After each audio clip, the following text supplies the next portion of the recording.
Hello friends, कैसे हैं आप लोग। सबको मेरा जय भीम, नमो बुद्धाय। बाबा साहब अंबेडकर लाइफ एंड मिशन में अछूतों की दयनीय दशा पर लेखन, चिंतन व अमल। तिलक की मृत्यु के बाद गांधी युग शुरू हुआ था। देश की कई धार्मिक व समाज सुधारक संस्थाएं अछूतों के कल्याण का दावा करती थी, लेकिन कोई गंभीर नहीं थी। अछूतों की दशा बहुत दयनीय थी।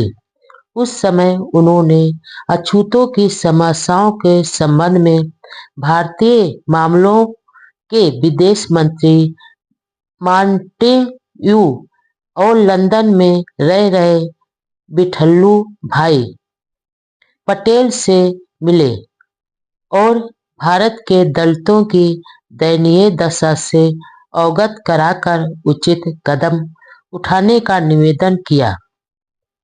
मॉन्टेग्यू से मुलाकात के बाद 3 फरवरी 1921 को छत्रपति साहू जी महाराज को लंबा पत्र लिखा, जिसमें लिखा कि यहाँ ब्रिटेन में भारत के अछूतों की दशा सुधार के मुद्दों को उठाने वाला कोई नहीं है। भारत के अछूत विरोधी व शोषणकारी धार्मिक व राजनैतिक ताकतों ने अंग्रेजों को गुमराह कर दिया है, लेकिन जब भी मौका मिलता मैं प्रतिष्ठित अंग्रेजों से मिलकर भारत की सामाजिक समस्याओं के बारे में पूरा बताता हूँ। मैंने मॉन्टेग्यू को भी कहा कि यह मेरी व्यक्तिगत समस्या नहीं, बल्कि भारत के करोड़ों अछूतों की मुक्ति का सवाल है। अछूतों की सामाजिक समस्याएं व राजनैतिक भागीदारी का सवाल है। अंबेडकर आगे लिखते हैं कि मॉन्टेग्यू ने काफी रुचि ली। उन्होंने मुझसे कहा कि अछूतों के प्रतिनिधित्व के लिए भारत जाकर सरकार से बात करना। वे चाहते हैं कि मैं बम्बई विधानमंडल का सदस्य बन जाऊं। हालांकि यह काफी लुभावना लगा, लेकिन मुझे व्यक्तिगत कीर्ति का आकर्षण नहीं था, बल्कि मैं उच्च अध्ययन कर अछूतों के लिए इससे बड़ी सेवा करना चाहता हूँ। उन दिनों डॉक्टर अंबेडकर ने लंदन टाइम्स के संपादक से भी दोस्ती कर ली थी, जिसमें वे अछूतों की शिक्षा व अन्य विषयों पर लेख लिखते थे। अभी तक भारत में दलितों की राजनैतिक दृष्टि से पूरी अनदेखी होती थी, लेकिन 1919 के कानून के अनुसार पहली बार गवर्नर जनरल द्वारा सेंट्रल लेजिस्लेटिव असेंबली में एक प्रतिनिधि तथा प्रादेशिक असेंबली में दलित वर्ग के लिए स्वीकार किया। अंबेडकर शाम को खाना खाने के बाद कई बार पुरानी किताबों की शॉप पर भी जाते थे और अपनी पसंद की किताब को खरीद ही लेते थे।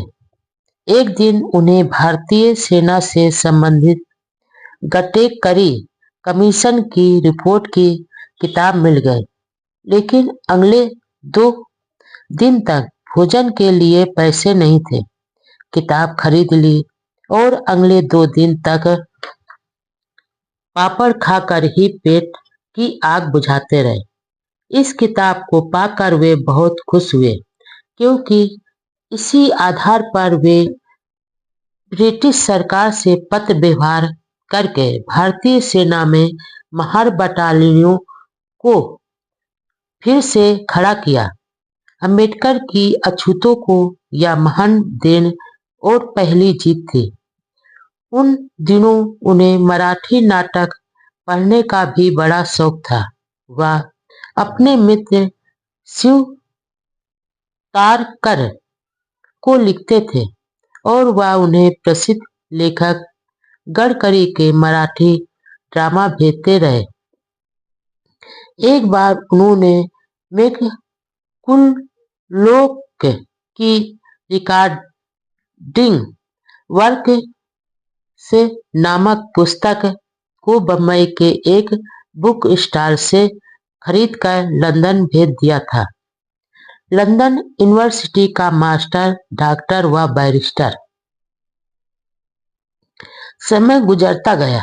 डॉक्टर अंबेडकर का रिसर्च वर्क पूरा हो गया।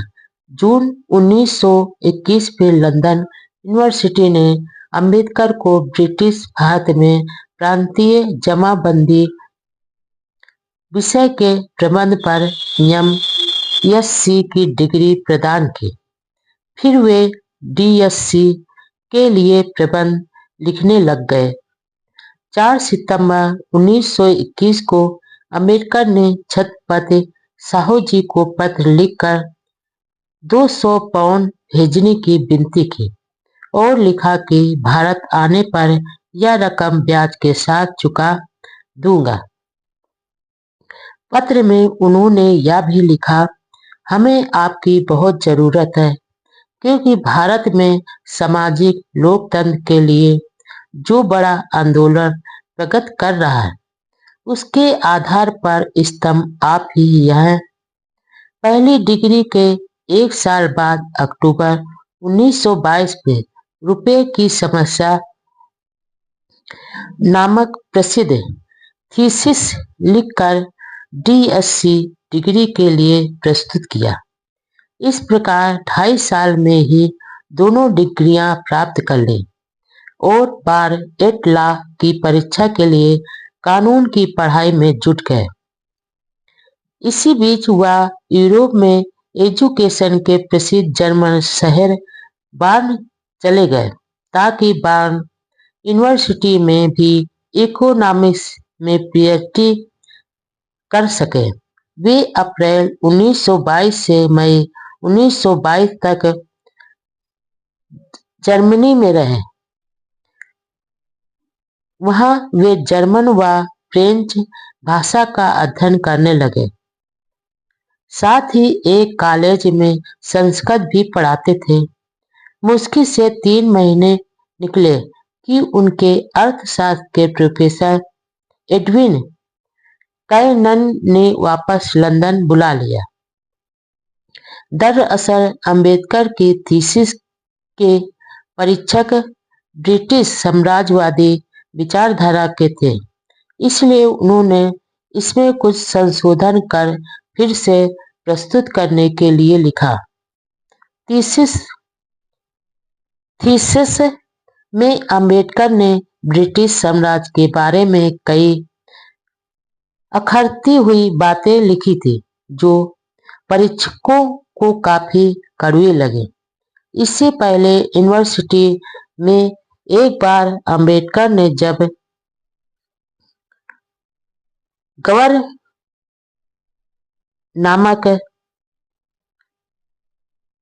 लेक स्टूडेंट काउंसिलिंग में पढ़ा था तो बहुत बहस हुई थी और ब्रिटेन के शिक्षा जगत में एक भूचाल आ गया था। डॉक्टर अंबेडकर को भारतीय स्वतंत्रता आंदोलन का क्रांतिकारी समझा जाने लगा था। इसके बाद लंदन स्कूल ऑफ साइंस के प्रोफेसर हेराल्ड लास्की ने तो बाकायदा कहा था कि लेख में व्यक्त विचार स्पष्ट रूप से क्रांतिकारी स्वरूप के हैं।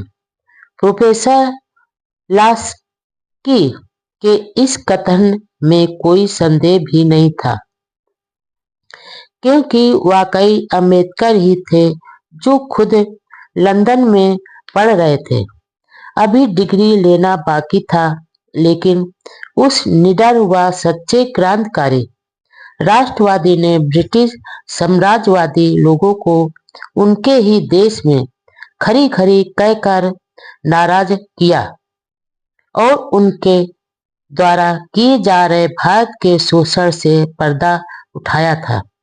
भारत के जातिवादी मानसिकता के लोग जब भी अपने पूर्वाग्रहों से मुक्त होकर अपने राष्ट्रीय नेताओं का मूल्यांकन करेंगे, तो उस दिन डॉक्टर अंबेडकर का नाम सच्चे क्रांतिकारी राष्ट्रवादियों की सूची में सबसे ऊपर लिखा जाएगा।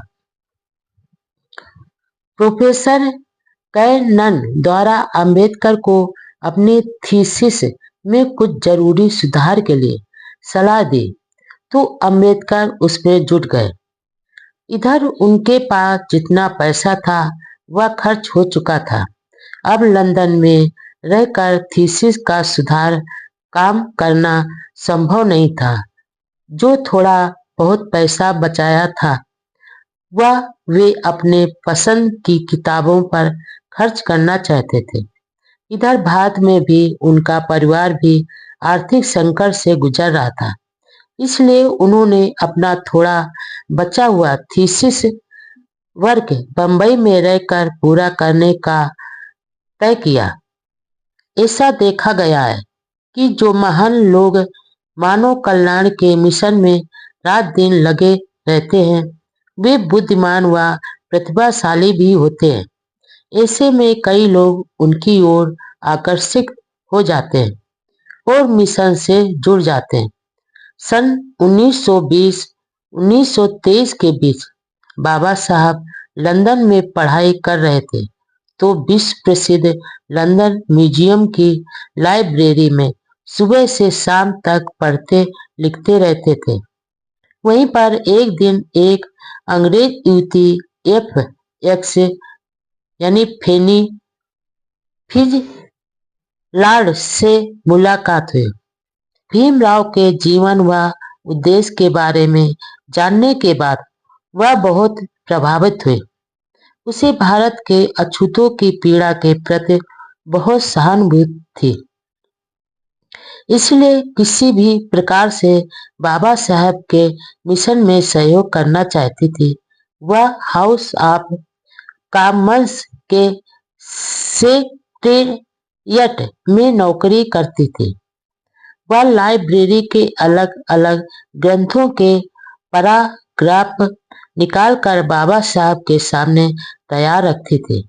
वह भारत के अछूतों के आंदोलन से जोड़ना चाहती थी, लेकिन बाबा साहब ने आगे पीछे सोचकर मना कर दिया।